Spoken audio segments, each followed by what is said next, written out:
Hoy vamos a hablar de Samir Flores.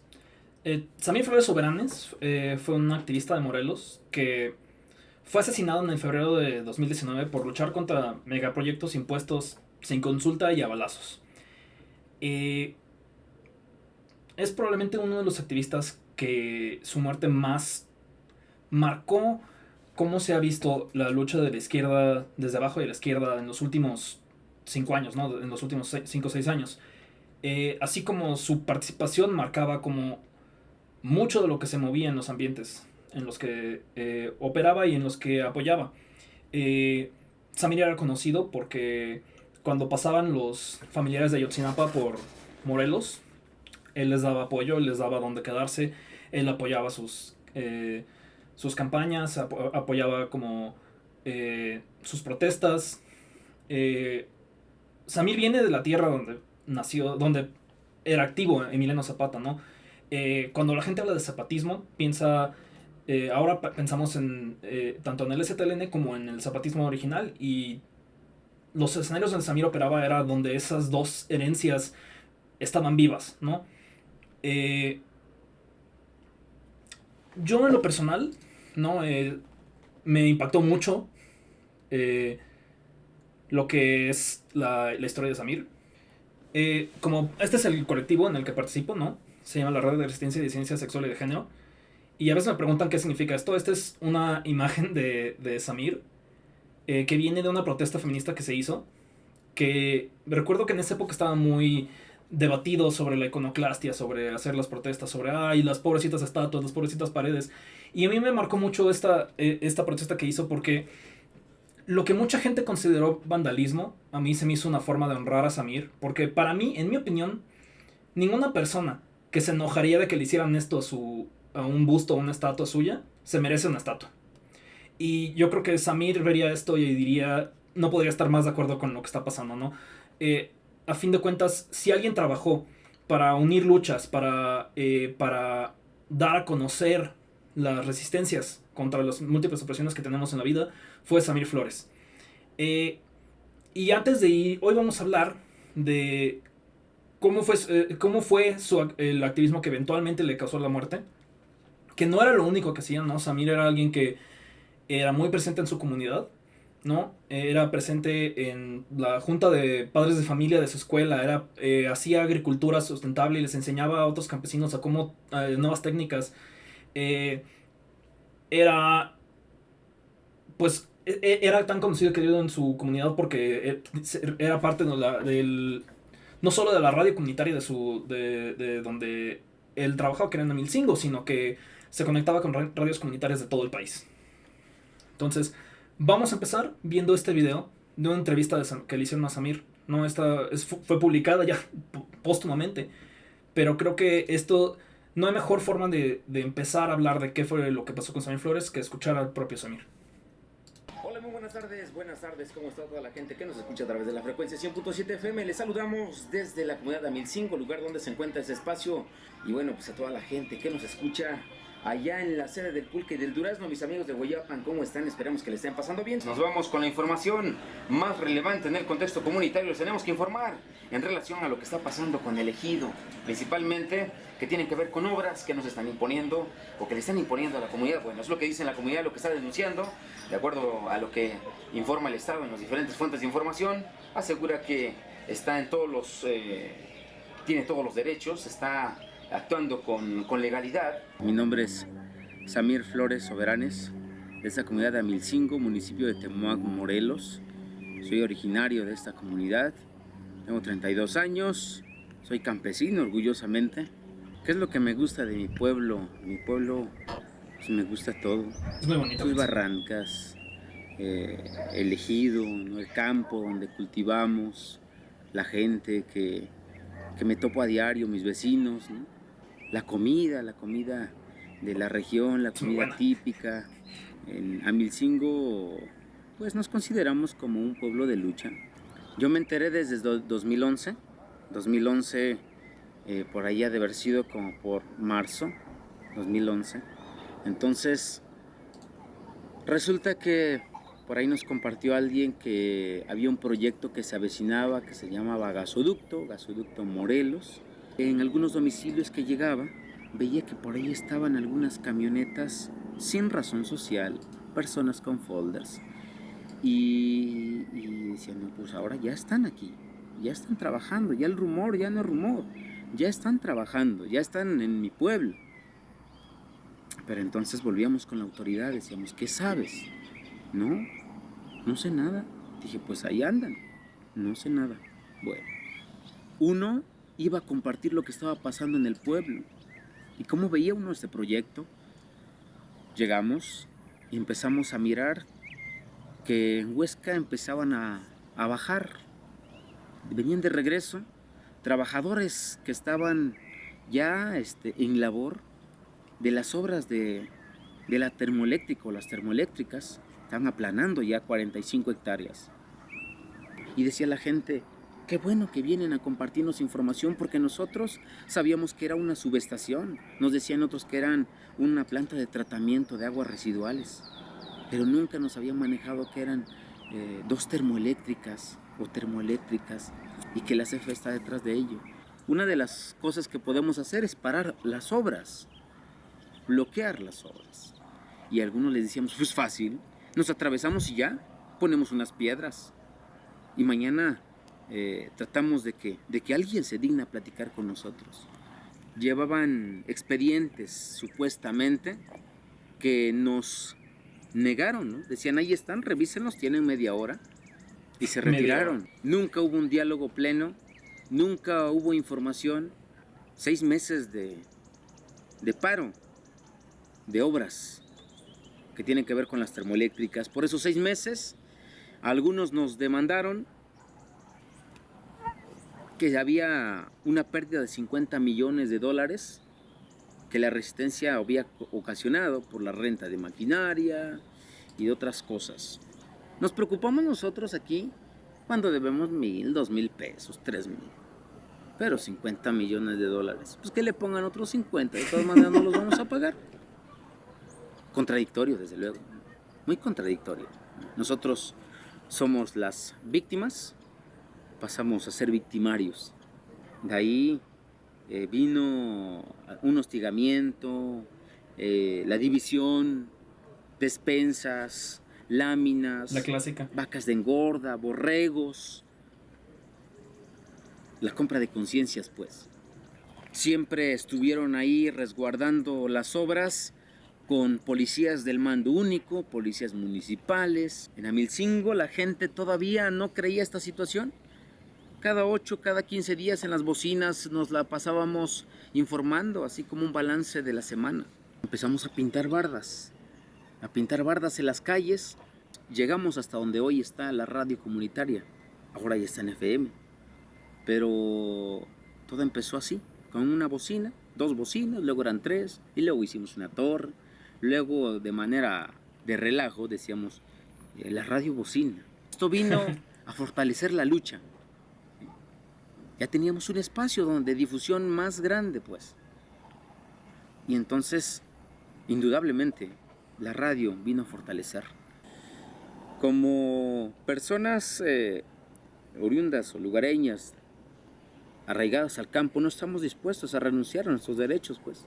El campo nos pertenece como algo que nos ha sido heredado. Es lo que estamos defendiendo, la vida y el territorio y todo lo que en ella contempla, pues, apelando desde luego a la historia, los principios zapatistas, ¿no? El plan de Ayala, que dice que las aguas, los montes y los valles le corresponden a los campesinos. No vamos a renunciar a nuestras tierras, a nuestras aguas ni a nuestros montes, ni tampoco vamos a traicionar los ideales zapatistas. Eso me encanta, ¿no? Se puede escuchar en lo que habla, cómo es la tradición viva de tanto el zapatismo de Morelos como el zapatismo actual, ¿no? Esto nos lleva a cuando lo mataron, ¿no? Como hilo conductor, vamos a manejar de este artículo, por ejemplo, dice: denuncia impunidad y complicidad en el asesinato de Samir Flores Soberanes a 6 años de crimen. Nos vamos a apoyar de este artículo que está basado en una conferencia que dio un abogado de Amilcingo. También está aquí Raúl Romero, amigo del show, si está viendo el video en algún momento. Y tenemos también, muy amablemente me dieron la imagen con buena definición de lo que están presentando aquí, para que podamos ser lo mejor que hacemos en este stream, y es, hoy vamos a estar en modo full Pepe Silva. Vamos a ir punto por punto, vamos a ir año por año, y vamos a ver qué pasó con la investigación que tenemos aquí, con la muerte de Samir Flores, los responsables, los culpables, las intenciones y los desarrollos nuevos que han pasado los últimos 6 años. Que desafortunadamente no son muchos. Porque si algo se ha caracterizado esto es por la impunidad, y si acaso sale información ha sido por interés de otras personas revueltos en todo esto, ¿no? En el marco del 6º aniversario del asesinato del defensor ambiental y comunitario Samir Flores Soberanes, organizaciones sociales, indígenas y colectivos de derechos humanos realizaron una conferencia de prensa afuera de la Fiscalía General de la República en la Ciudad de México para denunciar la impunidad y la complicidad de las autoridades en el caso. Durante una conferencia de prensa, representantes del Comité de Padres y Madres de Ayotzinapa, la Organización Popular Francisco Villa de Izquierda Independiente y el Congreso Nacional Indígena, entre otros, exigieron justicia y presentaron una teoría del caso que vincula una red de narcogobierno con el crimen.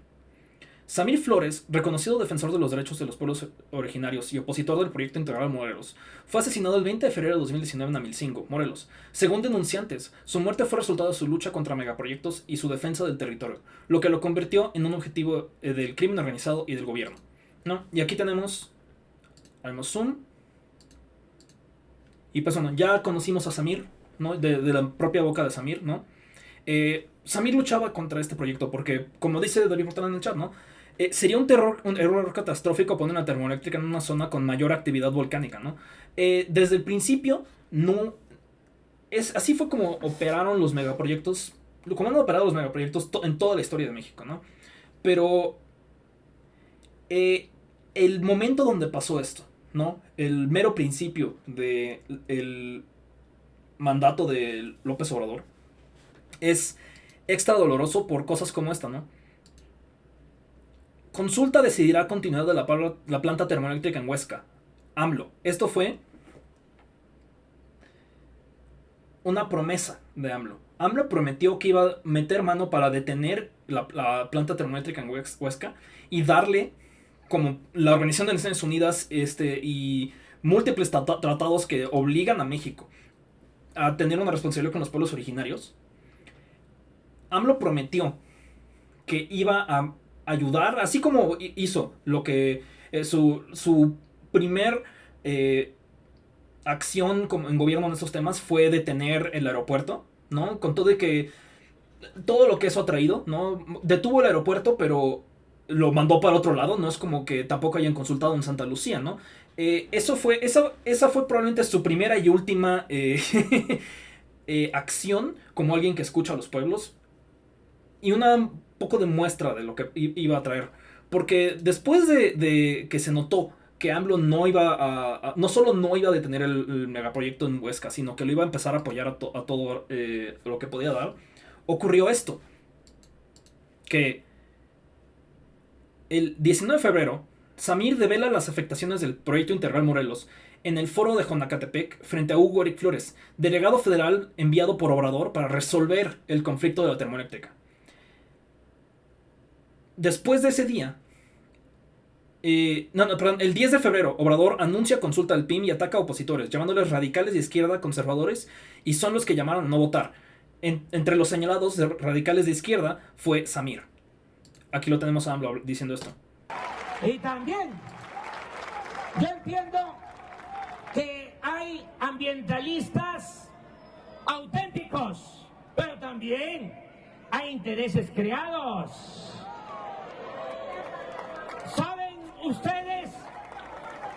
¿Saben ustedes que en este periodo neoliberal ya la Comisión Federal de Electricidad tiene que comprar la mitad de la energía eléctrica que consumimos a precios elevadísimos y hasta con subsidio? ¿Y qué le gustaría ¿Qué le gustaría a esas empresas extranjeras? Escuchen, radicales de izquierda, que para mí no son más que conservadores. Escuchen, si no se utiliza la termoeléctrica de la Comisión Federal de Electricidad, de una empresa de la nación, en vez de tener la luz para alumbrar todo Morelos, tendríamos que seguirle comprando la luz a las empresas extranjeras. Así de claro. Entonces, a la hora de votar, nada más piensen en eso. Para empezar, esto es una increíble mentira, ¿no? Todos sabemos que la mayoría de la electricidad que siempre que le venden a un pueblo que van a poner una planta para que alumbrar mejor su ciudad, acaba yéndose a otros lugares, ¿no? Pasa en Puebla, ¿no? En la Sierra Negra de Puebla iban a poner una presa hidroeléctrica y aunque les decían que iba a ser para alumbrar por ahí, en realidad los planes eran para alumbrar, para hacer mil cosas. Van para alumbrar ciudades más grandes, van para alimentar plantas del nearshoring, ¿no? En realidad no hay estos proyectos de mejorar la calidad eléctrica de varios lugares. Casi siempre tienen que ser impulsados a la fuerza por las comunidades, ¿no? ¿Cuándo ustedes han visto una comunidad que diga como, está excelente nuestro suministro de electricidad y ahí déjenle, por favor? No. Cuando una comunidad realmente necesita ese alumbrado, lo pide. No tienes que obligarlos a hacerlo. Pasa lo mismo con la vivienda, ¿no? Cuando una comunidad quiere vivienda, te lo exige. Y frecuentemente es el gobierno el que no escucha. Ahora compara eso con los carteles inmobiliarios. Es muy parecido así lo que está pasando con la situación eléctrica, ¿no? Un día después de esto, Samir estaba presente cuando lo acusaron de ser radicales de izquierda. Al día siguiente fue a hablar con Hugo Eric Flores. Y esto es de Samir, de Raúl Romero, ¿no? Que ya les enseñé su foto. Samir Flores y las resistencias. El 11 de febrero de 2019, Samir Flores y un grupo de opositores al proyecto Integral Morelos acudieron a protestar a una actividad en la que estaría el presidente Andrés Manuel López Obrador. Con mantas, consignas y un modesto equipo de sonido, las y los manifestantes permanecieron durante todo el acto hasta que lograron llamar la atención del presidente AMLO, quien estaba acompañado, entre otros, por Cuauhtémoc Blanco y Hugo Eric Flores. Volteó hacia el grupo en el que se encontraba Samir y visiblemente molesto. ¿Cuándo han visto a AMLO no visiblemente molesto? Y visiblemente molesto, con la mano derecha alzada y el dedo índice también levantado, se refirió a ellos y ellas en tono retador. Escuchen, radicales de izquierda, que para mí no son más que conservadores. 9 días después, el 20 de febrero, Samir Flores sería asesinado a las afueras de su casa.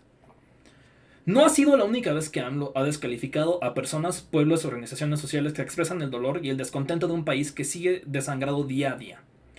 Lo ha hecho contra los movimientos de víctimas, de migrantes, de mujeres, de pueblos originarios, de periodistas. Para descalificar sus protestas y demandas, se refiere a algunos de estos sectores como provocadores, abajofirmantes, ridículos o cualquier calificativo que ayude a ubicarlos en el plano de los conservadores, ¿no? Esto de hecho creo que es previo a FIFI. En ese discurso que se centra en el antagonismo pueblo-oligarquía, con sus adaptaciones según la moral e ideología del titular del Ejecutivo, liberales conservadores, buenos malos, no hay cabida para observar otras contradicciones u opresiones. En este discurso, la explotación no aparece, por lo que los explotadores y dueños del capital, que anteriormente eran ubicados como parte de la mafia del poder, ahora llegan a ser protegidos con la popularidad del presidente. Lo mismo sucede con los proyectos y megaproyectos extractivos, algunos de ellos antes impulsados e implementados por gobiernos neoliberales. El corredor transísmico, el proyecto Integral Morelos o la Constellation Brands hoy son retomados por la actual administración y presentados como necesarios. Y eso es algo que escuchamos en la voz de AMLO, ¿no? Lo necesario que era, como cuando ustedes voten, recuerden que tienen que ser alumbrados. A mí me da mucha curiosidad que lo relacionó con votar, porque muchos de los megaproyectos, mucha gente que está en contra de los megaproyectos votó por Andrés Manuel López Obrador para enfrentarse a ellos, ¿no? Por eso cuando empezó este stream les platiqué de lo del aeropuerto. La gente que estaba en contra del aeropuerto, muchos de ellos votaron por López Obrador, ¿no? Mucha gente no votó. Eso, los radicales de izquierdas suelen ser las personas que no suelen ser personas que votan mucho. Pero cuando votan por la izquierda entre comillas. Y es la gente a la que más traicionó López Obrador. vimos que uno de los grupos que estuvo en la manifestación para exigir justicia por Samir Flores fueron los papás de Ayotzinapa. Pero este discurso no es exclusivo del presidente. Sí, pero este discurso no es exclusivo del presidente. En cualquier espacio que les sea posible, funcionarios del gobierno y seguidores de AMLO lo reproducen. Los zapatistas son un invento de Salinas. ¿Y tú dónde estabas cuando se imponía el neoliberalismo? Las caravanas de migrantes son un invento de Trump. Hay mano negra detrás de los movimientos de mujeres. La USAID patrocina las protestas trans. Es muy triste leer este artículo de principios del gobierno de AMLO y ver cómo no ha cambiado absolutamente nada en 6 años. El objetivo es el mismo: anular las resistencias, desprestigiarlas, ubicarlas en el mismo campo que las verdaderas fuerzas dominantes, aunque muchas de estas últimas en realidad estén con el presidente. Y es algo increíble, ¿no? AMLO empezó su discurso, que escuchamos, diciendo: hay ambientalistas de verdad. ¿Quiénes? No los mencionó, pero hay muchos apoyados por los conservadores. Y yo siempre me pregunto, ¿quién consideraba a Andrés Manuel como un ambientalista de verdad? Porque parecía que el ambientalista de verdad era el que le daba la razón. Un ambientalista que AMLO podría haber dicho que era de verdad, como estos que lucharon contra el proyecto integral Morelos, proyecto que AMLO prometió tratar igual que el aeropuerto. De repente, incluso por ejemplo, lo del aeropuerto, la gente que peleó contra el aeropuerto, ahorita también es considerada enemiga de la 4T. ¿Quiénes son los de verdad? ¿Quiénes son los fifís? Es algo que de las cosas más frustrantes que hace a propósito la 4T, ¿no? Es esta... no le quiero decir polarización, porque a fin de cuentas, cuando algo está polarizado, se queda en los polos bien firme, ¿no? Sabes cuál es positivo, cuál es negativo. Es este juego, este juego donde todo puede ser una cosa un día y otra cosa distinta al otro, dependiendo del lado de quién estás. Así como cuando empezó la 4T, no estaba el Partido Verde Ecologista, estaba el PES. Ahora el PES está en el aire. Vamos a hablar hoy de uno de los cambios más grandes que ha habido, el pleito entre la 4T de Morelos y el PES de Morelos. Y todos los dramas que esperemos que con todo ese avispero golpeado salga tantito de justicia. Pero no va a salir sola. Continuemos con el artículo. Esta estrategia parte de una premisa: el país va bien, el pueblo está feliz. Si alguien difiere, es conservador o aliado de la derecha. Híjole, ahorita en tiempos de Claudia esto se siente como aún más. En el peor de los casos, el presidente y sus seguidores siempre pueden tener otros datos para confrontar a la realidad. La estrategia los lleva a presentarse como la única izquierda y pretender el monopolio de la verdad. Lo problemático es que López Obrador es el presidente de México, el jefe de Estado, y como tal, su voz tiene eco y consecuencias. En un contexto de violencia política y criminal como el que se vive en México desde hace más de una década, donde mujeres periodistas y defensores del territorio son asesinados constantemente, el que el presidente descalifique o minimice las resistencias, los problemas que plantean, haciendo uso del privilegiado espacio mediático con el que cuenta, abre la puerta para el acoso, las amenazas y para los peores demonios. Ejemplo del anterior es la situación que en días recientes vivieron pobladores de Calakmul, en Campeche, que frente a la obtención de un amparo contra el Tren Maya fueron acosados en redes sociales y amenazados por seguidores del presidente. El caso de la periodista Frida Guerra, que también salta a la luz, pues después de cuestionar al presidente en una conferencia matutina sobre qué hace el gobierno federal frente a la grave situación de feminicidios y violencias de género, fue atacada severamente en redes sociales y hasta la fecha sigue siendo atacada por esto. Ante esta situación, las resistencias enfrentan el reto de elaborar estrategias comunicativas más pedagógicas y reforzar las medidas de seguridad en todo tipo. Las violencias del Estado y del capital van encontrando nuevas formas en nuestro país. No hay que dejar de denunciarlas, pero sobre todo imaginar salidas a ellas. Regresemos entonces. Aquí tenemos a dos figuras de las que hay que hablar. Las dos principales son Hugo Eric Flores y el Cuau. Esto es un post del Frente Juvenil de Defensa de Tepoztlán, ¿no? Que es una gran asociación que me cae muy bien, ¿no? Si algo necesita Tepoztlán es más frentes como estas personas y menos hippies que van a hacer incendios porque se van a fumar algo al bosque. Dios mío, qué gentrificado está Tepoztlán. Pero en Tepoztlán también hay una historia de resistencia que tiene muchas conexiones con el resto del estado, ¿no? Currículum del superdelegado Hugo Eric Flores. Recordemos, superdelegado es una figura que creó Andrés Manuel. Andrés Manuel creó la figura de superdelegado para poner a sus favoritos en cada estado. Pastor Bautista, fundador del Partido Encuentro Social y antes del grupo paramilitar chapaneco Ejército de Dios. Entusiasta antizapatista, este personaje fue defensor de los paramilitares, responsable de la masacre de Acteal en diciembre de 1997 y funcionario calderonista, oficial mayor de la Semarnat, cargo del cual fue relevado por defraudación en programas forestales e inhabilitado por desempeñar cargos públicos hasta 2020. Enrique Lagorreta, Eric Flores una cita para esto. Y todo esto está hasta en su página de Wikipedia si quieren investigarle más. A pesar de estar inhabilitado, al pactar con el PES, López Obrador lo rehabilitó.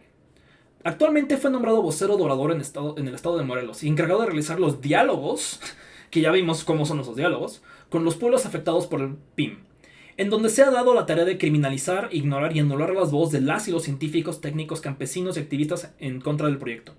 Hoy, en su segundo día de consulta, hay presencia de policía en varias casillas y en la comunidad de Huesca se ha desplegado un operativo importante de patrullas y granaderas a las afueras del pueblo. Denunciamos a Hugo Eric Flores y al gobierno federal y estatal por cualquier agresión e intimidación a nuestros compañeros en la protesta. Y esto fue 7 días después del asesinato de Samir Flores. Ahora, no les tengo que... yo creo que yo como alguien que participa en activismos LGBT es... para mí extra grotesco lo que está pasando con Hugo Eric Flores, que ahorita es pluri de parte de Morena. Vamos a hablar un poquitito, ¿no? de la homofobia del Partido Encuentro Social, que se extiende a través de toda su historia, ¿no? El PS empezó como un partido, como un micropartido religioso. Incluso tiene lazos con la ultraderecha del norte durísimos, ¿no? Empezó apoyando empezó siendo un partido que apoyaba al PAN en todas las cosas homofóbicas que pasaban. Y por ejemplo tenemos este caso del 10 de marzo de 2021. Dirigencia nacional del PES es homofóbica. Óscar Alfredo Martínez Moreno, precandidato a la diputación por Coatepec, exigió desde lo nacional exista respeto e inclusión para la comunidad LGBTI. Luego de que el Tribunal Electoral del Poder Judicial de la Federación decidiera que los partidos políticos deben incluir en sus candidaturas a personas de dicha comunidad, el dirigente nacional señaló: es una lástima porque va en contra de la estructura del partido. También tenemos, regresando a Morelos, ¿no? Acusan a los diputados discriminadores por congelar iniciativa de identidad de género. Esto es de 2017. El marco del Día Nacional de Lucha contra la Homofobia y la Transfobia, integrantes de la comunidad de diversidad sexual aseguraron que el Congreso del Estado persiste en discriminar a las poblaciones transgénero, transexual y travesti, ya que mantienen en la congeladora la iniciativa que reconoce la identidad de género. ¿Y qué partidos son los que la mantuvieron en la congeladora? Acción Nacional y Encuentro Social. Y de nuevo, Hugo Eric Flores era lo peor del calderonismo. Y es de ese calderonismo que trasciende partidos, ¿no? Ese calderonismo que estaba incluso en el PRI. Calderón ahorita no es el dirigente del PAN, ¿no? El PAN está en una media crisis de identidad. No sabe qué es, no sabe qué quiere. Y cuando salió del PAN, Calderón intentó forjar su propio partido. Es decir, el PAN no es sinónimo de Calderón. El calderonismo puede verse en cualquier partido. Puede verse en el PES, y ahora se puede ver en Morena. Por ejemplo, como dicen en el chat, actualmente los diputados no quieren discutir y aprobar el aborto en Morelos. Morelos es bastión del PES, así como es bastión del narco, que tiene que ver con la 4T, como vamos a ver más adelante. Pero sí, la razón por la cual la 4T se alió con el PES fue porque necesitaba de su estructura religiosa, necesitaba a sus devotos para cuidar las casillas en el norte. Esa es la excusa y razón, en realidad no son excusas, es la razón por la cual tuvieron esa alianza. Es una alianza que no negoció la derecha de Morena. Eso fue una alianza que negociaron personas cercanas a Tolini, ¿no? Personas cercanas a lo que la gente luego piensa como la izquierda. La gente que más antes estaba en contra de Hugo Eric Flores fueron los que se tragaron sus palabras y a la hora de ser los encargados de la campaña de Andrés Manuel López Obrador, negociaron un pacto con el Partido Encuentro Social para rehabilitar a este cabrón, para legitimar a uno de los peores partidos. El 8 de junio, Hugo Eric amenazó al presidente de Temoac con meterlo a la cárcel al estar vinculado al asesinato de Samir, condicionándolo a que votara a favor de la ley electoral que beneficiara a su partido del PES. Durante esta época empezaron a haber muchos... la 4T le empezó a pagar los favores que le debía al PES.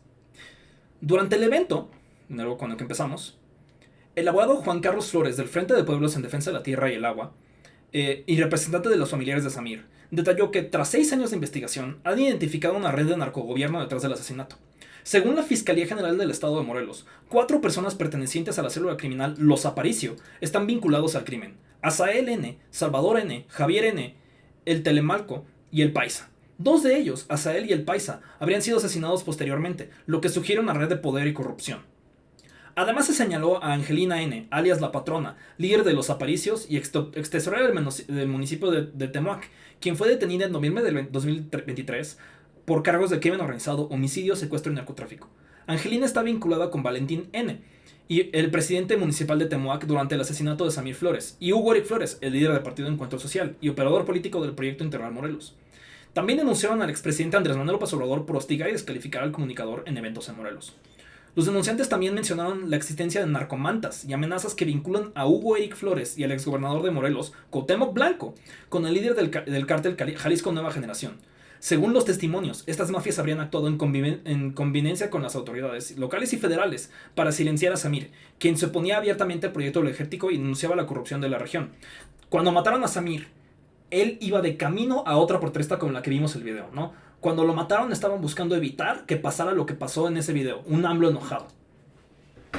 ¿Quiénes son estas personas de las que menciono? ¿No? Tenemos aquí al líder del cartel Jalisco Nueva Generación, / Guerreros Unidos. Guerreros Unidos, si les suena conocido, es el mismo grupo que está involucrado en el caso Ayotzinapa.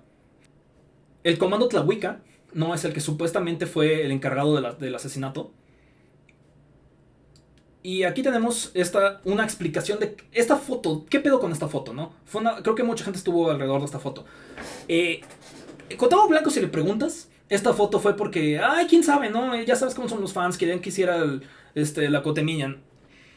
Ahora, esta es la explicación que da Héctor de Mauleón, ¿no? Yo no soy la persona que más confía en Héctor de Mauleón, así como tampoco soy 100% confío por ejemplo, en Anabel Hernández, pero yo creo que vale la pena escuchar la contraexplicación de esta foto y recordar quiénes son estas personas, ¿no? El Profe, La Tripa y Ray.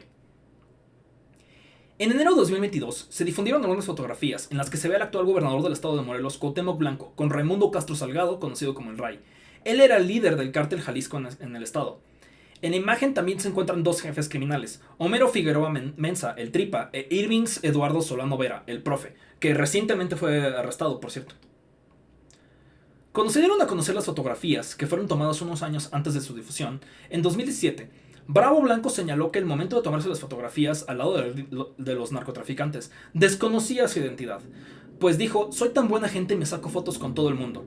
También dijo que la difusión de fotografías formaba parte de una campaña de desprestigio en su contra, con motivos electorales, de la cual ya había sido víctima con anterioridad. En el proceso electoral también sacaron la fotografía con el hijo del Chapo. Problemas que tiene todo el mundo, ¿no? O sea, clásico que te toman sin querer una foto con un chapito.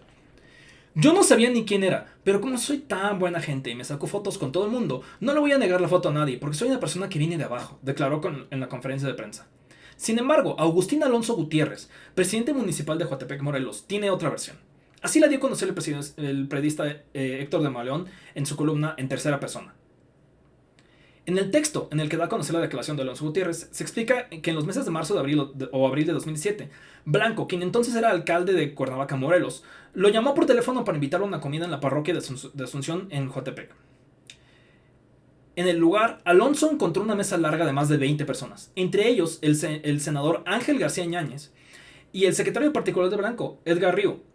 Fue en ese mismo lugar donde vio que estaba Raimundo Castro Salgado, el Ray, acompañado de los otros 2 líderes criminales en los que apareció Cuauhtémoc Blanco en las fotografías. Alonso declaró al columnista que desde hace años había visto al Ray empoderarse en Coatepec. Cuenta que desde que se lanzó como candidato, el líder criminal lo trató de contactar, pero como no hubo respuesta, un día balacearon la puerta de su casa. Tras denunciar el hecho, le enviaron un mensaje que dijera que le bajara. Cuando tomó posesión del cargo, el Ray lo abordó en un restaurante y le dijo: ya te mandé a tocar la puerta y ni me hiciste caso. Le dijo que quería 5% del presupuesto municipal con tal de mantener la paz en Coatepec y garantizar su seguridad y la de su familia.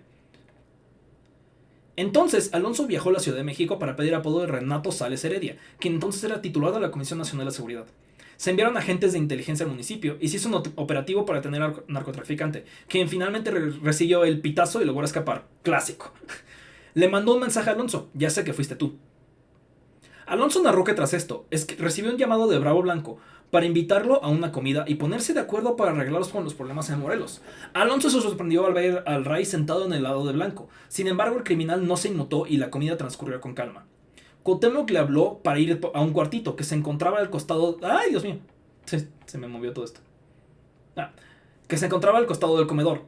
En la habitación se encontraba el Ray, Blanco y José Manuel Sáenz, asesor y hombre de confianza del hoy gobernador del estado que encuentra al sur de la CDMX. Blanco le dijo que la reunión era para ver cómo se arreglaban.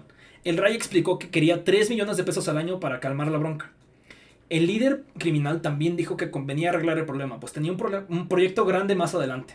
¿Cuál proyecto era? Bueno, al poco tiempo Blanco se lanzó como gobernador de Morelos, tras terminar su gestión en Cuernavaca. Alonso declaró que el día de la comida de la parroquia de la Asunción fue tomada la polémica fotografía, donde se ve el Blanco con el Ray, el profe y el Tripa.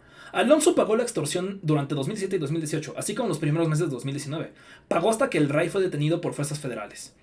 En octubre de 2019, el delincuente fue decapitado y su cuerpo tenía 23 heridas provocadas por objetos punzocortantes en el penal de Atlachoyola. Además, se le prendieron fuego. Ahora, nadie puede saber qué fue lo que pasó ese día, qué fue lo que pasó en esa foto. Pero ¿qué es más coincidencia? ¿Qué es más probable, no? Que de la coincidencia que líderes de 3, 4, 5 grupos criminales se hayan juntado y se hayan encontrado el cuau y se hayan tomado una foto. O que se hayan juntado todos para hablar de varios temas, resolver pleitos y más que nada, discutir la elección de Cuauhtémoc Blanco como gobernador de Morelos. Y esto es el ambiente en el que luchaba Samir. Un ambiente de violencia, un ambiente donde estos son la 4T, ¿no? Imagínense ser alguien que en el mejor de los casos es pelearse contra estos cabrones, ¿no? ¿Cómo es el...? ¿Ustedes creen que el PAN y el PRI de Morelos son buena ondita? No. Estamos hablando de uno de los lugares donde la violencia más se sentía como a flor en esas épocas. Y vamos a ver en este artículo cómo se experimentó eso. La guerra por el agua en Morelos. Cuauhtémoc Blanco, el mediocampista mexicano que más goles ha concretado en las competencias oficiales, anotó un autogol. El pasado 24 de septiembre, ya como gobernador de Morelos, declaró que el titular de la Fiscalía General del Estado, Uriel Carmona Gándara, sabe quién asesinó al activista Samir Flores Soberanes, pero no quiere revelarlo porque tiene miedo. Esto es en 2020. Samir Flores, el comunicador náhuatl que conducía el programa Amanecer Ranchero en el radio de la comunitario de Amilcingo, opositor del proyecto Integral Morelos, fue arteramente asesinado fuera de su casa en Amilcingo, Morelos, el 20 de febrero de 2019. Apenas el día anterior había participado en un encuentro organizado por el delegado del gobierno federal en Morelos, Hugo Eric Flores, abogado de los paramilitares y responsables del asesinato de los 45 inocentes en Acteal, Chiapas. El herrero cuestionó allí las mentiras que estaban diciendo acerca de la termoeléctrica en Huesca y el PIM. Pero en esa ocasión, Carmona hizo mutis. Eso a pesar de que el 25 de septiembre de 2019 declaró ante el Congreso de Morelos que estaban identificados los asesinos del ambientalista y que a brevedad serían aprendidos. A raíz de sus declaraciones, el Frente de Pueblos en Defensa de la Tierra y el Agua de Morelos, Puebla y Tlaxcala preguntó a Cuauhtémoc Blanco en un comunicado: ¿Usted sabe quién mató a Samir, señor gobernador? ¿Por qué dice que el fiscal tiene miedo? ¿A quién es o a qué le tiene miedo? ¿Estará usted dispuesto a declarar lo que sabe del asesinato de Samir, señor gobernador? Su respuesta, como la del fiscal, fue un sonoro silencio. Agravio sobre agravio, el homicidio no esclarecido del indígena náhuatl adquirió aún más relevancia la madrugada del 23 de noviembre cuando 300 elementos de la Guardia Nacional desalojaron 2 campamentos que los ejidatarios tenían instalados desde 2016 en las orillas del río Cuautla en San Pedro Aplatlalco para impedir el desvío de agua del cauce de la termoeléctrica en Huesca. Antes del amanecer, un campesino que hacía guardia en el pantón mostró a los uniformados un amparo.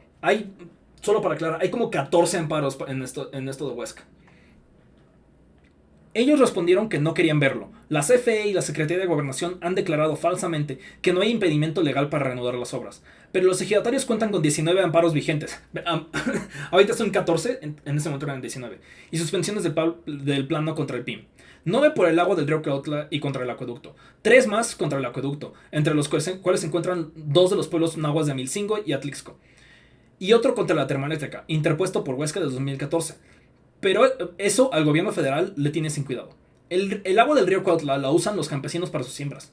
Con ellas riegan granos, frutas y hortalizas, con las que dan de comer a sus familias. En ellas les va su vida, su patrimonio y la sobrevivencia de sus pueblos. Según Jorge Zapata González, nieto de Emiliano Zapata, tenemos por concesiones por decreto presidencial desde 1926 dotaciones todos los ejidos y se especifica claramente que todo el agua del río Cautla y sus afluentes, incluyendo la de la planta tratadora, pertenecen a los ejidatarios. Es una sola agua, así como la van a dividir en ellos.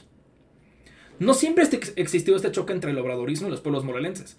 En mayo de 2014, en Yacapixtla, Morelos, Andrés Manuel López Obrador se opuso a la termoeléctrica. En un mitin señaló: no queremos la construcción del gasoducto de la termoeléctrica o de las minas, ya que van a destruir las aguas y destruir el territorio y contaminar las aguas. Añadió: imagínense que quieren construir una termoeléctrica en Anenhuilco, la tierra donde nació el mejor dirigente social que ha habido en la historia de México, Emiliano Zapata. Es como si fueran a Jerusalén y construyeran un basurador tóxico o una planta nuclear. Tengo malas noticias para ti, AMLO, sobre Jerusalén y la situación que está ahorita, pero bueno, AMLO nunca conocido por ser la persona que daba las mejores comparaciones. El gobierno justifica la entrada en la operación de la termoeléctrica para no perder los 25 millones de pesos los 25 millones de pesos que se han invertido en la obra. La planta, dijo el presidente, es de la CFE, de una empresa pública, no de una empresa de la nación. Si no funciona la planta, se pierde una inversión que es presupuesto público y dinero del pueblo. Avaló la realización de la obra con una consulta patito, de las que hubo miles, por lo menos decenas o cientos durante el mandato de AMLO. Aprobada solo por 24.783 personas, en su mayoría habitantes de municipios ajenos al proyecto. En 2018, AMLO obtuvo en Morelos 613.906 votos, 96% más que en la consulta. No, o sea, ni siquiera aquellos que votaron por AMLO fueron los que fueron a firmar ahí. Sin embargo, más allá de pesos y centavos, el PIN es un proyecto sumamente riesgoso. El gasoducto alimenta la termoeléctrica está instalado en una zona considerada alto riesgo por la sismicidad causada por el volcán Popocatépetl. La terminal del ciclo combinado que la integra, instalada a unos cuantos metros de la población, está mal planeada y emite un ruido infernal. Por si fuera poco, se planea construir ahí mismo otra terminal, y aunque se dice que usarán aguas residuales, probablemente deberá tomar el líquido del cauce de río Cautla. En Puebla, sobre todo, pasa súper seguido que los planes que el gobierno dicta, incluso son ignorados por las empresas que los tienen, ¿no? Recuerden la planta Bonafont, que se robaba agua del pueblo. Es algo súper común que, para empezar, que el gobierno truquee lo que dice de dotaciones de agua, y que además eso sea ignorado después por las empresas, incluso las estatales.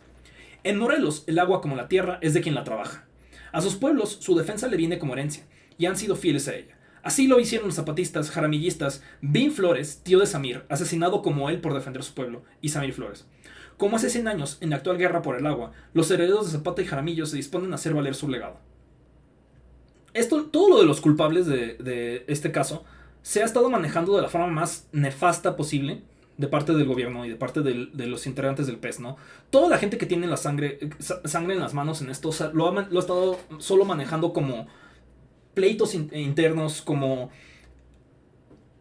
amenazas entre sí. Todos los involucrados saben qué es lo que pasó y se siguen amenazando entre sí de que lo van a revelar.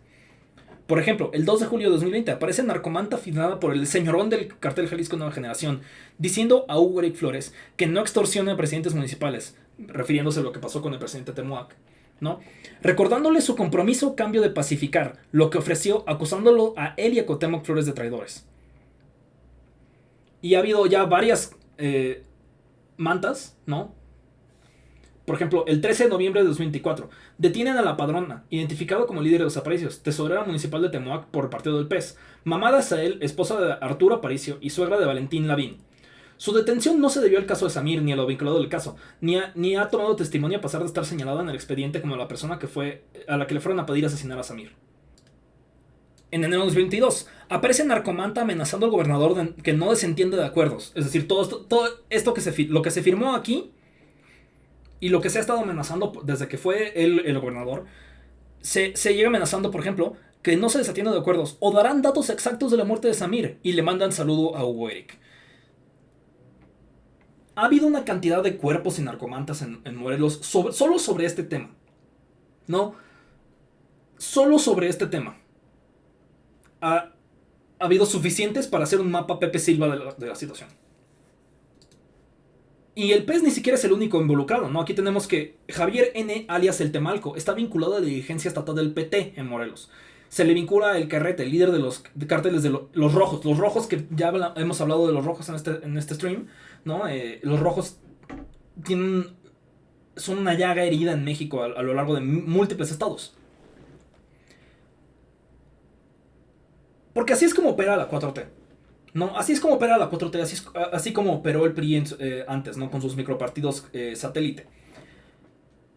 Nunca vas a ver a un morenista criticar al PT o al PES o al Verde, porque ¿de qué sirven? Sirven para recuperar los cascajos, ¿no? Tú no quieres ser, por más que seas el buenondita de la 4T, no vas a declarar la guerra abierta a estos micropartidos, porque sabes que siempre que te quedes sin hueso te pueden acabar dándote a estos cabrones. Sin embargo, ha habido tantitos avances, ¿no? El Estado, en 2023, el Estado por fin reconoció que a Samir lo mataron por defensor y por periodista, en lugar de por ganas o por conservador, como había dicho AMLO, ¿no? Tras 4 años, la Fiscalía Especial por fin atrajo el homicidio de Samir Flores, quien encargó la operación contra uno de los megaproyectos que más afectan a las y los campesinos de Morelos y Puebla y pueden ser fuente de riesgo para la población. Durante todo este tiempo, la Fiscalía Especial no había atendido el caso, explica Juan Carlos Flores. Y mientras la Fiscalía de Morelos acusó a un hombre de ser el autor material, de acuerdo con el abogado, la Fiscalía no presentó ningún móvil sobre el homicidio por 3 años. El acusado fue detenido desde septiembre de 2021. La Fiscalía morelense aseguró que ya tenía indicios contra él de 2019. El acusado ya estaba detenido por secuestro y sus hermanos es de los líderes del PT en Morelos. Entonces, gente vinculada al crimen organizado de la política. Pero resulta que cuando el fiscal anunció su detención fue porque AMLO venía a Morelos. Me da mucha risa como la forma en la que AMLO va a estados. Y durante la época de AMLO, cuando AMLO iba a un estado se ocurría en esto. Y me recuerda cuando Biden venía y arrestaban a algún narco random. Vamos a ver una entrevista con Juan Carlos, que ya hemos estado leyendo, que hizo con Astillero sobre el tema. Que siento que nos va a dar mucho de qué hablar. Es la demanda de que haya investigación a fondo, castigo a los autores intelectuales, no solo los materiales, que también es discutible, pero del asesinato de Samir Flores. Usted recordará que dentro del Frente de Pueblos que se han opuesto a la construcción, al avance del llamado Proyecto Integral Morelos, que entre otros temas implica la construcción de una termoeléctrica en Morelos, Samir Flores, que era uno de los principales líderes contra ese proyecto, activista, locutor radiofónico en radio comunitaria, fue asesinado luego de haber tenido en las horas anteriores, en la noche anterior, una discusión muy fuerte con Eric Flores, que era el representante del gobierno federal en Morelos durante el gobierno o desgobierno de Cuauhtémoc Blanco. Y el gobierno o desgobierno de López Obrador. La exigencia de que se investigue y se castigue. Sobre este tema vamos a hablar enseguida con Juan Carlos Flores. Él es integrante del Frente de Pueblos en Defensa de la Tierra y el Agua, que a su vez es parte del Consejo Nacional Indígena. Es integrante y abogado de este frente. Juan Carlos, buenas tardes. Hola Julio, buenas tardes. Muchas gracias por este espacio. Al contrario, Juan Carlos, ¿qué es lo que sucede? Hoy leí un un mensaje de Raúl Romero, académico y activista, que decía: es necesario investigar a Cuauhtémoc Blanco y a Eric Flores por el asesinato de Samir Flores. ¿Qué hay sobre estos temas, Juan Carlos? Así es, Julio, pues ya este 20 de febrero se cumplen 6 años de impunidad desde que asesinaron a nuestro compañero, nuestro hermano Samir Flores Soberanes en Amilcingo alrededor de las 5 de la mañana. 3 días antes de que se realizara la consulta impulsada por Obrador para legitimar la imposición del Proyecto Integral Morelos, a acabar con esta obra. Y bueno, como bien lo mencionabas, un día antes Samir tuvo un encuentro con Hugo Eric Flores en este contexto de la consulta en Conacatepec, donde pues desnudó las mentiras sobre el Proyecto Integral Morelos. Y bueno, Hugo Eric Flores, recordemos que era el superdelegado de López Obrador, es decir, el enviado de López Obrador para operar la consulta sobre el Proyecto Integral Morelos. Él se estuvo reuniendo con los comisariados ejidales, con toda la gente, con gobierno, pues incluso con con sectores de la iglesia para impulsar el voto a favor del proyecto Integral Morelos. Y bueno, después de este encaramiento que hizo Samir, al día siguiente fue asesinado. Como dices, él era locutor de la radio comunitaria de Amilcingo, una radio que también pues tenía presencia en toda la zona oriente de Morelos y en la zona poniente de Puebla. Tenía Samir una gran audiencia en toda la zona de influencia del proyecto Integral Morelos. López Obrador no tenía fácil la consulta sobre el proyecto Integral Morelos, a pesar de haber llegado con tanta legitimidad, con tanto empuje, pues 2 meses antes, 3 meses antes a la presidencia de la República, después de 18 años de estar esperando ser presidente, ¿no? Y muchas partes de los sectores de la población.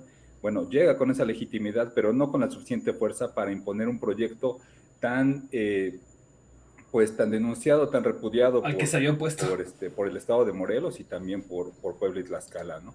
En ese sentido es que Hugo Eric Flores jugó un papel no solo importante en ese momento, y en ese momento que también encararon que se encaró con Samir, sino posteriormente con una serie de narcomantas que señalan a Hugo Eric Flores, que señalan a Cuauhtémoc Blanco como traidores del crimen organizado, y señalándoles que si no cumplían los acuerdos, entonces iban a decir con punto y seña cómo había sido el asesinato de Samir, ¿no?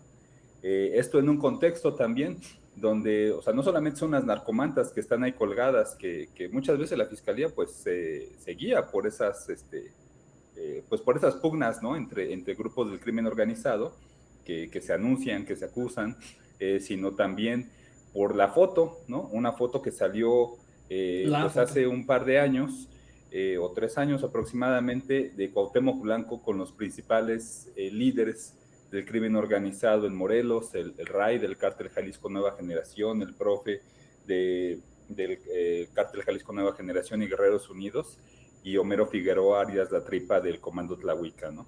Entonces sale abrazado de los tres, y bueno, sale vinculado también con las narcomantas. En su momento también Cuauhtémoc Blanco dijo que el fiscal sabía quién había mandado a matar a Samir, pero no lo decía por miedo, ¿no? Entonces, si eso decía el gobernador, pues es que él también sabía algo, ¿no? Así es, Juan Carlos. Y dentro de lo que están preparando, ¿qué es lo que habrá? Una jornada de exigencia, de castigo para quienes ordenaron el asesinato de Samir Flores. ¿Qué es lo que se prepara, Juan Carlos? Sí, mira, se está convocando una jornada global de justicia para Samir a 6 años, con 6 años de impunidad. Esta jornada pues la está convocando el Frente de Pueblos, el Congreso Nacional Indígena y el Ejército Zapatista de Liberación Nacional para del 20 al 23 de febrero, o como acomoden las fechas de cada quien. Debido a pues a estos 6 años se van a sembrar de manera simbólica 6 bustos de Samir alrededor del mundo. Uno en Francia, donde se encuentra, es en Francia porque ahí se encuentra la empresa Saint-Gobain, que es una empresa que se dedica a generar parabrisas. Es una empresa francesa que está, pues que ha sido una presión muy grande para que el gasoducto llegara a Morelos, ¿no? Desde 1998 es la principal. De nuevo, quiero ponerlos aquí porque menciona como una empresa que fabrica parabrisas como una de las más interesadas en el gasoducto. Así como les dije, este tipo de megaproyectos no los impulsa porque la gente quiere electricidad. Los impulsa porque las empresas quieren electricidad. Y lo quieren para tomar tu agua, para contaminar más. Empresa promotora del proyecto Integral Morelos. Imagínate cuántos años, ¿no? Más de 30 años que esta empresa ha estado promoviendo este gasoducto, ¿no? Porque le abarata los costos, le permite hacer un crecimiento. Tuvo mucha cercanía con Graco Ramírez en su momento. Se va a poner otro busto en Italia, porque de allá también la empresa italiana Bonatti, que fue la que construyó el gasoducto, la que lo ejecutó, lo implementó, de las que operó para que hubiera un ataque con armas de fuego a la comunidad de Amilcingo el 13 de abril de 2014, para instalar el gasoducto. 5 personas salieron heridas de balas de fuego en ese momento. Acusó, judicializó, encarceló a la comisaría de Gilead de Atlisco en Edina Rosas Vélez, esta empresa Bonatti, y a mí también me acusó por los mismos delitos que inventó. También se va a poner otro busto en el País Vasco, que es de donde provienen pues las empresas concesionarias en un inicio del gasoducto, que es Elecnor y Enagas, ¿no? Entonces también ahí se va a instalar un busto, otro se va a instalar en Estados Unidos, porque ahora... Como estos vínculos que hay entre los activismos en todo el mundo, ¿no? Porque como podemos ver, los vínculos en todo el mundo se tienen entre las empresas y se tienen que tener en las resistencias también. Va a instalar un busto, otro se va a instalar en Estados Unidos, porque ahora resulta que el gasoducto ya lo compró una empresa gringa que se llama Maguire, y otros 2... ya lo compró una empresa gringa, creí que era del Estado, AMLO. Más en México, uno de ellos en el basurero de Cholula, una lucha también muy fuerte que se está llevando a cabo, pues contra la contaminación que está generando este capital basura en todo nuestro planeta, ¿no? Además de eso, se van a hacer toda una serie de actividades en otras partes del país y del mundo, insisto, pues promovidas por el Congreso Nacional Indígena y también como convocante el Ejército Zapatista. Juan Carlos, específicamente, ¿cómo va el expediente judicial del asesinato de Samir Flores? ¿Fueron capturados y procesados y sentenciados los presuntos o reales asesinos materiales? ¿Hay algo respecto a autores intelectuales? ¿Cómo ha caminado ese caso? Mira, el año pasado expusimos un mapa de actores sobre las relaciones que se tiene de los asesinos materiales de Samir con los posibles asesinos intelectuales, en donde se incluye a Cuauhtémoc Blanco, a Hugo Eric Flores, e incluso pues a López Obrador por el señalamiento que hizo desde el 10 de febrero, pues claro, y pues por mandar como operador para la consulta a Hugo Eric Flores. En esto la mano de López Obrador no se puede eliminar, ¿no? No solo es... Él revivió a Hugo Eric Flores, él revivió al PES múltiples veces. Él mandó a Hugo Eric Flores ahí a resolver esto, y con resolver se refiere a hacer que el megaproyecto continúe. Él dio carta blanca. Sabiendo quién era Hugo Eric Flores, sabiendo que Hugo Eric Flores ha tenido contacto con el narcotráfico y con paramilitares desde siempre, sabiendo quién era, le dio carta blanca de eliminar a los que se oponían a este proyecto y señaló específicamente a Samir. Que pues está vinculado, como te decía, en todo esto, ¿no? Según la Fiscalía General de Morelos, son 4 personas las que asesinaron a Samir. Es una célula criminal que opera justamente en esa región oriente de Morelos, en el municipio de Temoac, en Conacatepec, y en toda esa zona de por allá, en Yecapistla. De esas 4 personas, una está detenida, de nombre Javier N., alias el Temalaco. Hasta la fecha, ya estaba detenido, ya llevaba un año detenido por otros delitos, y ya después, cuando iba a venir Obrador a inaugurar la termoeléctrica, el fiscal de Morelos pues hizo un anuncio que habían detenido a uno de los culpables del asesinato de Samir, cuando ya de por sí estaba en la cárcel, ¿no? Entonces fue en ese momento, de manera oportuna y vil, que lo presentaron, cuando pues ya de por sí estaba en sus manos, en el Cerezo. Y bueno, pues es hasta la fecha que no se ha aperturado el juicio en su contra, y con pues una serie de pruebas que la Fiscalía pues no realizó las investigaciones suficientes para hacer pues para culparlo, ¿no? Para señalarlo de manera adecuada. Sin embargo, no se ha iniciado el juicio en el único capturado.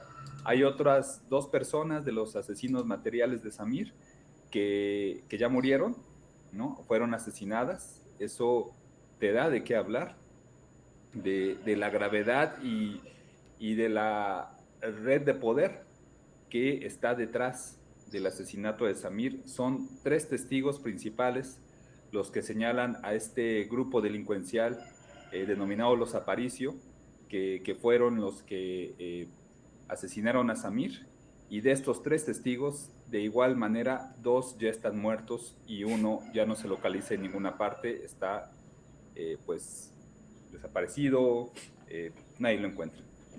Entonces, además de eso, el año pasado, la que es identificada como líder de este grupo criminal, Los Aparicio, fue detenida en el municipio de Temoac, acusada de delitos de alto impacto, de crimen organizado. Le encontraron con armas largas, junto a otras 3 personas, con toda una serie de drogas, y era tesorera Fentanilo, del municipio de Amilcingo, ¿no?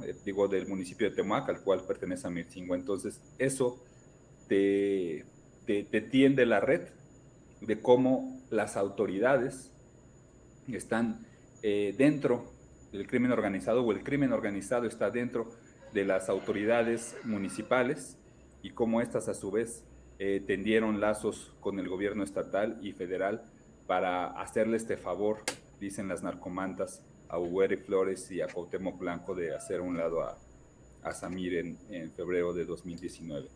Sí. Hace 2 años lo atrajo la Fiscalía Especializada en Delitos contra la Libertad de Expresión, la FGR, a nivel federal, y a pesar de haberlo ya traído la Fiscalía Especializada a nivel federal, no vemos avance en este asunto.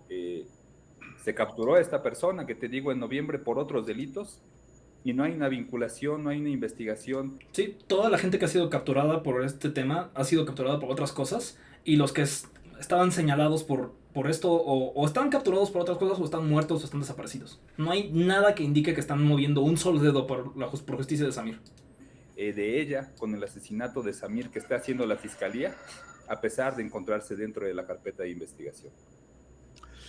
Juan Carlos, pues gracias por esta información, por el contexto y por actualizar lo que no debemos olvidar, que fue lo sucedido en esa lucha del Frente de Pueblos contra el Proyecto Integral Morelos, que tuvo una consulta falsa, una consulta habilitada para tratar de justificar la instalación, y que luego hubo el asesinato de Samir Flores, que era uno de los activistas en contra de este proyecto. Estaremos atentos a la jornada que se viene en este mes, y por esta ocasión, gracias, Juan Carlos. Muchas gracias a ti, Julio. Entonces, hasta aquí podemos ver cuál fue la historia de Samir, cómo ha progresado todo esto, cómo ha sido que desde arriba ha habido una protección hacia Hugo Eric Flores, hasta Cuauhtémoc Blanco. Los autores materiales o han sido asesinados o desaparecidos o capturados por razones completamente distintas, y no se les ha vinculado nada a la carpeta. Y vamos a ver lo único que ha sacudido el asunto últimamente ha sido los conflictos del Cuau con Uriel Carmona y toda la red. Una de las cosas más nefastas de la defensa de la 4T al PES ha sido que terrible sería si esto fuera el único crimen del PES. Que hayan sido un partido que fue creado para ser súper chido y buena ondita.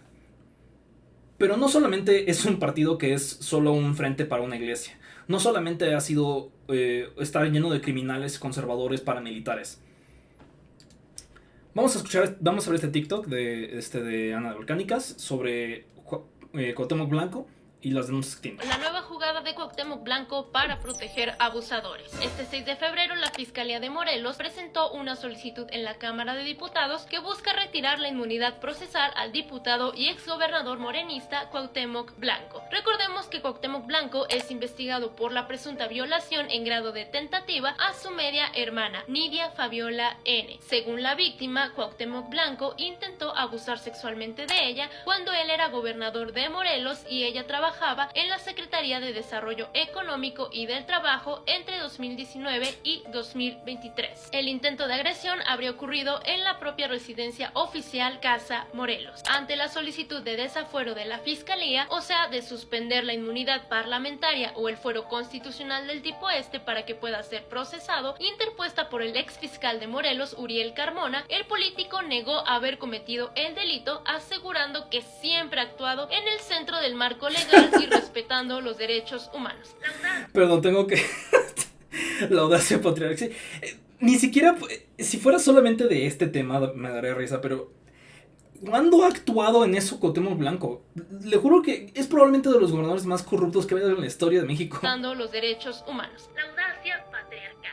Además de negar su responsabilidad en la presunta violación, el diputado anunció que impulsará una iniciativa de ley para proteger a los hombres de denuncias falsas de acoso. Ay, güey, no mames. También advirtió que demandará por el delito de difamación a Nidia Fabiola N., la mujer que lo denunció por violencia sexual. No olvidemos que la defensa de la víctima ha recibido varias amenazas por parte del padre y un hermano del diputado. ¡Qué joyitas los hombres de esa familia! Pero ¿qué podemos esperar de Cuauhtémoc? El tipo lleva años evadiendo cárcel por corrupción y ahora busca proteger a otros tipos como él.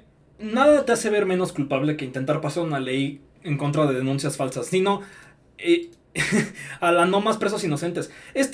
Lo único que me sorprende de esto es que Cuauhtémoc Blanco no haya sacado también una ley en contra de acusarlo de vínculos con el narco, ¿no? O sea, todas las denuncias de Cuauhtémoc son una confesión. Ahora, no cabe también mencionar que esto no estamos aplaudiendo al fiscal que está presentando esto en contra de Cuauhtémoc. Este fiscal también fue llamado a ser fue llamado a que lo destituyeran por también manejar terriblemente lo de Samir Flores. Y sabemos que, pues con todas las manos que hay en este pastel, sabemos que si alguien estaba metiendo la pata para la investigación de Samir es porque también tenía algo involucrado, ¿no? O sea, que se estén peleando ahorita no significa que ambos lados de este pleito, entre Uriel Carmona y Cuauhtémoc Blanco, tengan las manos limpias de sangre, ¿no? Vamos a leer un poco sobre Uriel Carmona, ¿no? Destituyen a Uriel Carmona. Estos son los escándalos del ex fiscal de Morelos.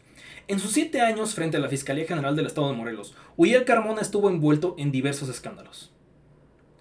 Uriel Carmona Gándara fue designado titular de la Fiscalía General del Estado de Morelos en 2018, durante el sexenio de Graco Ramírez Garrido Abreu. El pasado 6 de febrero fue removido del cargo por el Congreso local, horas después de haber presentado una solución de juicio político en contra del diputado federal Cuauhtémoc Blanco Bravo, para iniciar una investigación en su contra por el presunto delito de violación en grado de tentativa en contra de Nidia Fabiola, media hermana del exgobernador.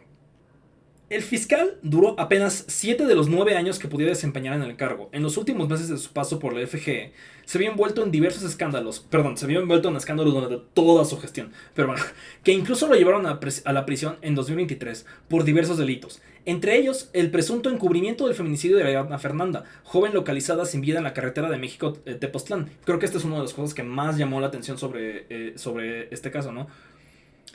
Este y otros escándalos han rodeado al exfiscal de Morelos en los últimos años. Aquí te contamos con más detalle los escándalos más relevantes de su paso por la FGE. Uriel Carmona y el feminicidio de Ariadna Fernanda. Carpeta abordada con más de 300 casos de feminicidios en Morelos. Capa abordada. En 2022, el cuerpo de Ariadna Fernanda fue encontrado sin vida en la carretera México-Tepoztlán. En su momento, Uriel Carmona informó que la causa de muerte de la joven fue por una intoxicación alcohólica y una broncoaspiración, además de descartar que se tratara de un feminicidio. Me encanta como estos fiscales que declaran en chinga de inmediata con telepatía que algo no pasó. Definitivamente no. Sabes que algo no es un encubrimiento cuando puedes declarar con omniscia que lo que está pasando, ¿no? Después de las ex fiscal de Morelos va a la cárcel. Posteriormente, la Fiscalía General de la Justicia de la Ciudad de México realizó otra necropsia del cuerpo de Ariadna Fernanda, donde se confirmó que el cuerpo de la joven presentaba diversas lesiones por golpes, que determinaron que su muerte fue por trauma múltiple. Después de una recolección de datos y pruebas, las autoridades de la Ciudad de México establecieron que el caso se trataba de un feminicidio. Después de las pruebas presentadas por la Fiscalía de la Ciudad de México, la ex jefa de gobierno de la Ciudad de México y actual presidente del país, Claudia Sheinbaum, acusó a Uriel Carmona por el presunto encubrimiento del feminicidio de Ariadna Fernanda. ¿Uriel Carmona encubriendo criminales? Imposible, jamás he escuchado.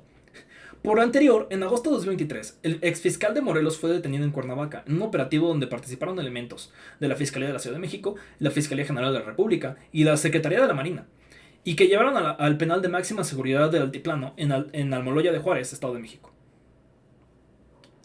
También enfrentó una orden de aprehensión por el delito de tortura. Días después de su captura, el abogado de Uriel Carmona logró obtener su liberación del penal de Altiplano. Sin embargo, al salir en escasos minutos, elementos policiales lo detuvieron por orden de aprehensión. En esta ocasión fue petición de la Fiscalía Anticorrupción de Morelos por la presunta comisión del delito de tortura. Después de su recaptura, Uriel Carmona fue trasladado al penal de Atlachayola, en Morelos. En total, el exfiscal de Morelos estuvo en prisión 1 mes 18 días, pues fue hasta el 22 de septiembre cuando salió de prisión tras promover varios amparos. Este cabrón le ha tirado mierda a amparos del Frente de Pueblos y luego se pone amparos para salir de depresión después de los 78 crímenes que comete por día. Controversia por la supuesta adquisición de un helicóptero. Otro de los escándalos que involucra a Uriel Carmona fue la presunta adquisición de un helicóptero. Diputados como Alberto Sánchez Ortega mencionaron que el paquete presupuestal de 2024 autorizaron una partida de su compra. Sin embargo, el exfiscal de Morelos negó haber tenido dicho presupuesto para la compra del helicóptero, el cual supuestamente sería para mejorar el trabajo de la FGE. Si hay algo en lo que puede mejorar el trabajo de ese helicóptero de la FGE, ya saben qué es y estoy pidiendo que ese helicóptero haga un Luigi. Uriel Carmona y su relación con el exgobernador de Morelos. Durante el sexenio del exgobernador de Morelos, Cuauhtémoc Blanco Bravo, la relación entre ambos funcionarios no fue la mejor, pues constantemente ambos se señalaban y acusaban por diferentes actos. Incluso después de su destitución como el titular de la FGE, Uriel Carmona informó que hay más de 10 carpetas de investigación contra Blanco Bravo. Por su parte, el diputado federal denunció ser víctima de persecución política después de que Uriel Carmona solicitara su desafuera en la Cámara de la Unión. Neta, la política de Morelos es un perpetuo Spider-Man señalándose entre sí y me da asco. Y pues esto fue lo que pasó, ¿no? Acusan a exfutbolista mexicano Cuauhtémoc Blanco de abuso sexual. La Fiscalía de Morelos pide su desafuero como diputado. Viejas rencillas con Morena. Carmona fue detenido el 4 de agosto, ya es porque aquí acabamos de señalar. Los señalamientos contra Carmona vinieron principalmente del partido en el poder, de Morena, especialmente de la hoy presidenta Claudia Sheinbaum, quien lo acusó de obstaculizar el caso del feminicidio de López, sucedido cuando ella era jefa del gobierno de la Ciudad de México en 2018-2024. Es un completo desmadre lo que está pasando. A mí me da mucha curiosidad que esto esté pasando en el aniversario de Samir, ¿no? Hay un tiempo que se está convocando esto. Y viendo todo este desmadre en el cual está involucrada, esta es la primera vez que sale el nombre de Claudia Sheinbaum en todo este desmadre. Pero nos hemos enfocado más en AMLO como alguien que rehabilitó al PES. Y Claudia, aunque ahorita está peleándose con Uriel Carmona, al ponerse... como está la situación, Claudia está en efecto defendiendo a Cuauhtémoc Blanco, ¿no? Y esto viene a contrarrestar todo lo que ha estado diciendo Claudia en sus últimos meses, ¿no? Claudia se ha visto beneficiada de lo mismo que AMLO se vio beneficiado cuando murió Samir, ¿no? Acababa de entrar y tenía una popularidad increíble, ¿no? La popularidad de Claudia ahorita es aún más grande que la de AMLO en estos momentos. Y ha dicho cosas bastante similares a lo que decía AMLO en esos momentos, ¿no? Porque algo que es importante de decir es que Claudia tampoco está moviendo un dedo, ni por Ayotzi, ni por Samir, ni por nada, sino está recurriendo a las mismas estrategias que AMLO hizo para silenciar a la gente que está sufriendo de la violencia de este país. Samir fue asesinado por el narcoestado que niega Claudia. El EZL, CNI, pueblos, organizaciones y movimientos. Considerando que son 6 años de impunidad desde aquel 20 de febrero de 2019, día en el que fue asesinado el defensor náhuatl Samir Flores Soberanes por el narcoestado que niega a Claudia Sheinbaum que exista, pero que millones en México lo vemos y sufrimos. El Ejército Zapatista Liberal de Liberación Nacional, el Congreso Nacional Indígena, junto a cientos de colectivos, organizaciones, movimientos, defensores y activistas de México y el mundo, convocaron a la participación en la jornada global Justicia para Samir Flores Soberanes. Las actividades que comenzaron el 11 de febrero y que se han extendido hasta el 1 de marzo incluyen movilizaciones, mítines políticos, siembra de árboles, jornadas gráficas, artísticas y culturales, charlas y exposiciones, presentaciones de videos y documentales, entre otras acciones que exigen justicia para el defensor náhuatl, asesinado por oponerse al proyecto integral Morelos, incluyendo streams. Para organizar y decir la verdad sobre el proyecto integral Morelos, el crimen organizado y el mal gobierno que mataron a Samir por defender la vida y denunciar la traición de Obrador que prometió cancelar el PIM al llegar a su presidencia. Y esta es la convocatoria que tiene aquí LZ, lo voy a poner en el chat. para que vean si alguna de las... Porque alguna de las bastantes que ya hay, ¿no? Aquí anotadas, pueden estar ustedes ir, ¿no? Hoy es 16, el miércoles va a haber una jornada artística en la UNAM. Van a colocar mantas en la Cuauhtémoc. Va a haber volanteo en Tecámac, ¿no? El jueves 20 de febrero, con la conmemoración de Amilcingo. Un evento público en memoria de Samir en Guadalajara. Un meeting en la Embajada de México en Roma. Por si andan en Roma, si me andan viendo desde Roma, pueden ir. En fin, hay muchísimas actividades que va a haber todo el mes, de aquí a que se acabe, en apoyo a Samir. Porque esto no se detuvo con AMLO. Claudia Sheinbaum está involucrada en esto también por todo por el pleito entre Uriel Carmona y Cuauhtémoc Blanco. Si quisiera, Claudia Sheinbaum podría meter mano y sacar todo esto al aire. Sabemos que toda esa bola de Spider-Man que señalan entre sí tenían información sobre este tema. Lo que está pasando es un encubrimiento consciente. Y realmente creo que tenemos que sumarnos a esto, tenemos que exigir, no olvidarnos de Samir, ¿no? Que tanto movió el activismo de su época, tanto cuando estaba vivo como en su muerte. Hay que sumarnos a esto, porque si no vamos a sumarnos, si no vamos a estar cayendo en dejar que Claudia pueda seguir dictando que el narco no está involucrado con el gobierno de México. Y quiero hablar un poquito de eso ahorita, ¿no? O sea, siento que en el podcast que grabamos anteriormente hablamos de esto también un poquito, ¿no? De la preocupación que a mí sí me preocupa, ¿no? Viendo cómo las amenazas que Trump hizo no son solo fanfarroneo, ¿no? Creo que si hemos visto algo con Trump en los últimos meses es que muchas de las pendejadas que dijimos, nunca va a hacer eso, las ha cumplido. Vimos cómo la mente fría de Claudia, por más que se haya notado una victoria a la hora de decir como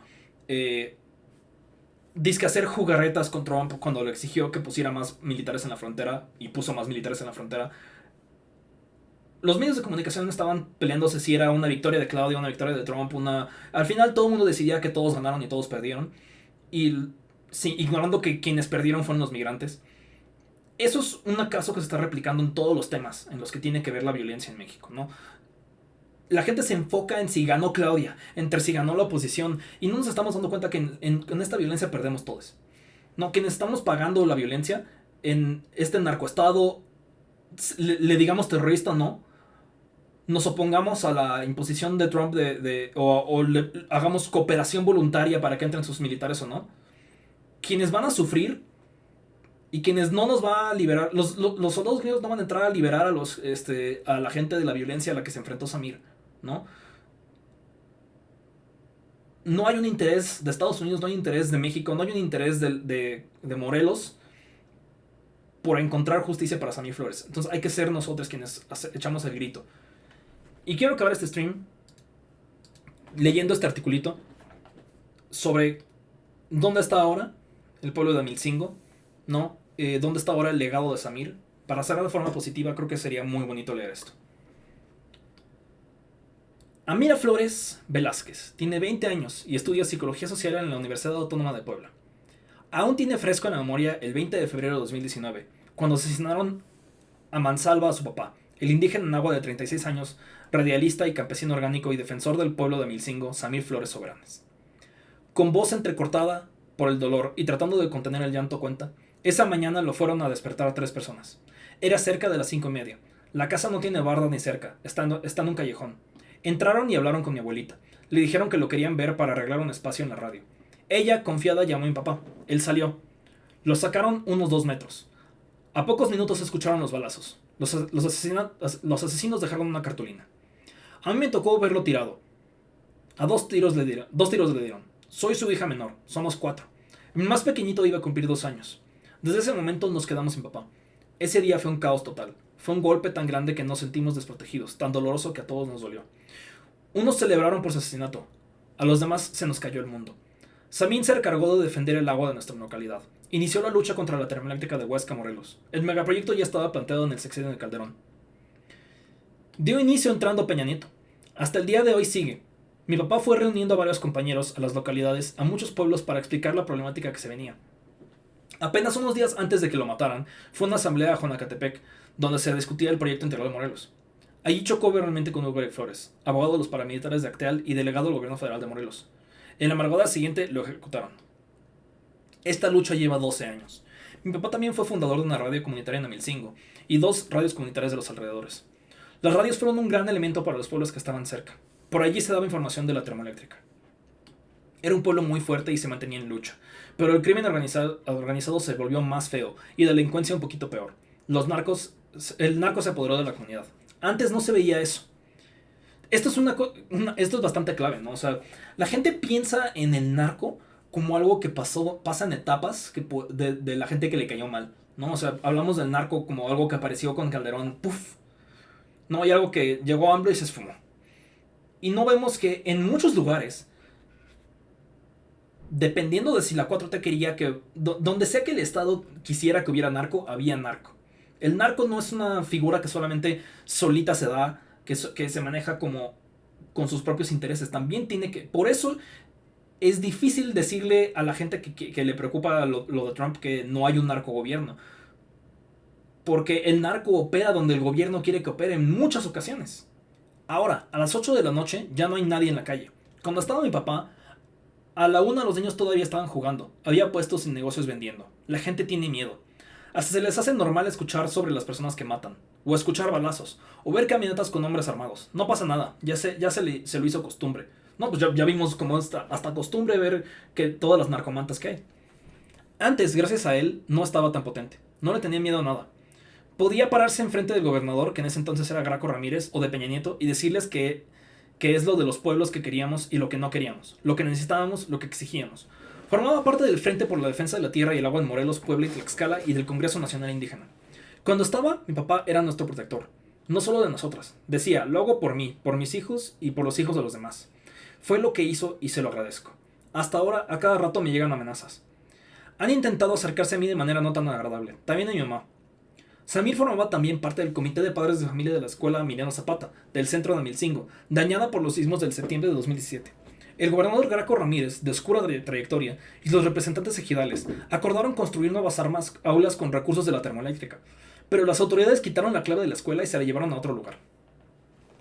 Flores, junto con su primo, el profesor Jorge Velázquez, de 42 años, egresado de la Normal Rural de Tenería y con una maestría en Humanidades por la UPN, pelearon para que la escuela permaneciera en el centro de Amilcingo. El pueblo ganó. El centro escolar se llama ahora Samir Flores Soberanes. En marzo de este año comenzaron a utilizarse y el 19 de julio fue inaugurado formalmente.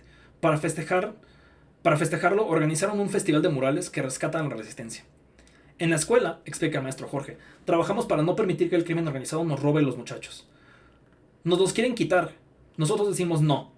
Los vamos a seguir formando para que sean buenos ciudadanos. Queremos doctores. También desde el pueblo y las aulas se ha mantenido viva la demanda por la aparición con vida del normalista José Luis Luna Torres, originario de Amilcingo, uno de los 43 de Ayotzinapa.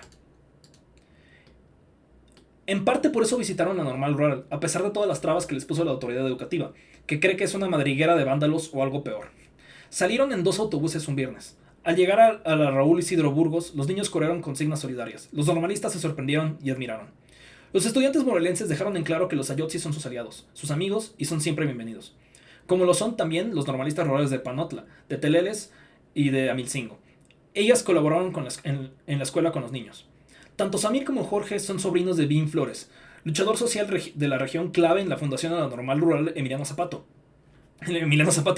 el Z y la formación del municipio de Temoac. Samir primero y luego Jorge siguieron este legado dándole vida a la escuela que lleva el nombre del primero. Amira y los niños que estudian en ella siguen esa tradición, enfrentándose al PIN y exigiendo la presentación de los 43. El crimen de Samir Flores Soberanes todavía sigue impune. Se abrieron varias líneas de investigación, pero ninguna ha dado frutos. Algunos testigos ya no se viven. Inclaudicables, Amira, el maestro Jorge y el pueblo de Amilcingo exigen justicia y la suspensión de la termoeléctrica. Pues bueno, ahí voy a dejar el stream. Muchas gracias por venir.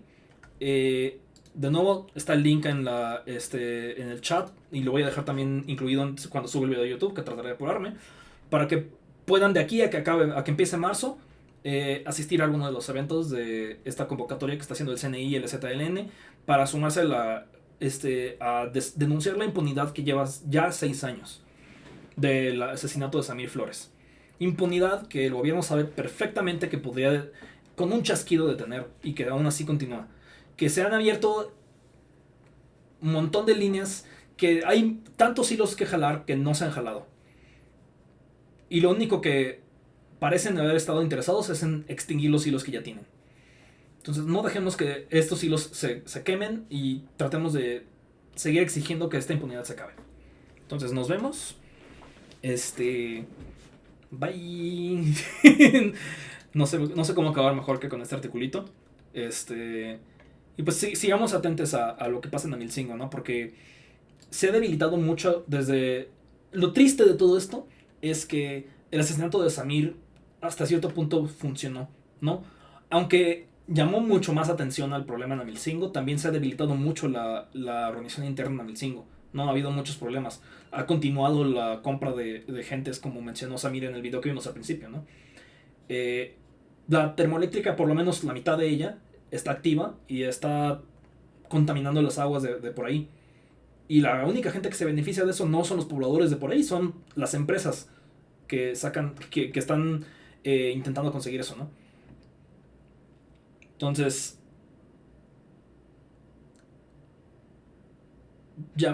hay que unirnos al llamado de Samir, ¿no? De justicia para Samir, y el llamado de justicia para el pueblo que pide agua así y terma, ¿no?